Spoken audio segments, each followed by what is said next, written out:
Firefly pose, also known as Titibhasana, is one of those yoga postures that are actually more accessible than you might think. It looks fancy and very challenging, and of course it is, and there's no magic trick, but with these 4 key actions, I guarantee that you're gonna have greater access to it and at least have an easier time in the approach of it. So my name is Matt Giordano, TheYogiMatt.com. Thank you for watching. Let's get into the 4 key actions that you can apply in your Firefly pose right now.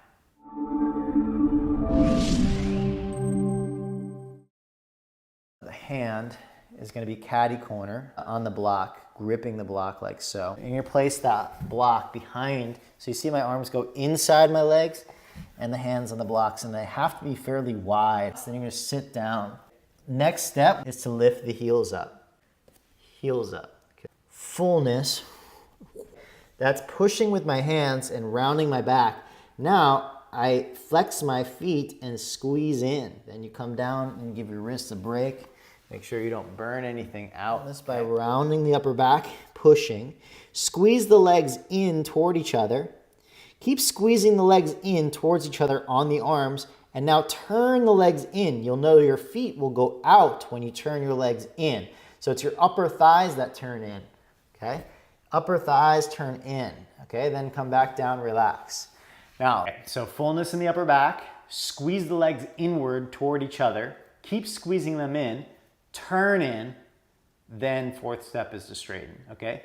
Fullness in the upper back, squeeze the legs in, turn the legs in, not losing the first 2, then straighten the legs. You have 4 key actions. The first one is really to round the back and push. That's a protraction of the scapula, moving the shoulder blades apart. Now, you've probably done that with me in many other videos, or if you practice the live monthly immersions, then you have done this for sure. It's an action that requires not just strength, but awareness of how to move the scapula. So separating them apart. Again, it's called protraction, and it's in combination with this flexion or rounding of the spine. Now, in addition to that, you've got yes, protraction and rounding the spine as step 1. Then you've got squeezing the legs in. This is the thing that most people miss, hugging in. And as a result, they kind of fall onto their butt over and over again. So make sure you're squeezing the legs in, even as you approach step 3, which is to turn the thighs in. As you're turning the thighs in, think about hugging inward to your arms. That will not only pin your legs to your arms, but your thighs will start to climb upward instead of falling downward, okay? And then, of course, the last little bit here is, of course, you've got, rounding the back, protracting the scapula, you've got squeezing in, and you've got this idea of rotating in, but you got to actually, to get the full extent of the pose, is to straighten the knee joints, which is an activation of the quadriceps. Now, most people would say, oh, well, I'm just not flexible in the hamstrings. And that might be the case. You might have tight hamstrings, but more often than not, it's just that the quadriceps are weaker than the hamstrings are tight.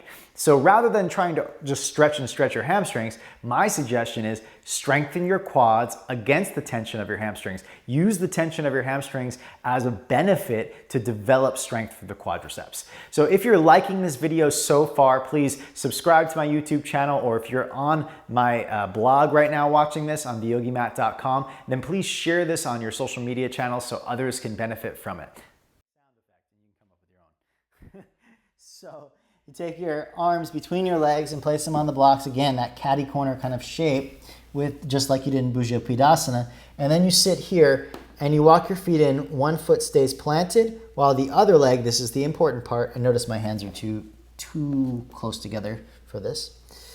I turn the leg in, right, in, and lift the butt up and out to the side. Do you see how you can see the front of my foot and shin?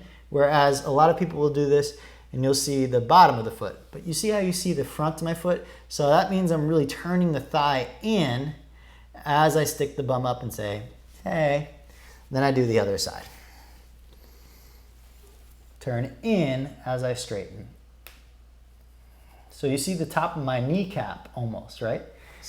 Sit. Now I say squeeze in first, then turn in. So squeeze in first, then turn in and stick your bum up as you go towards straightening the legs.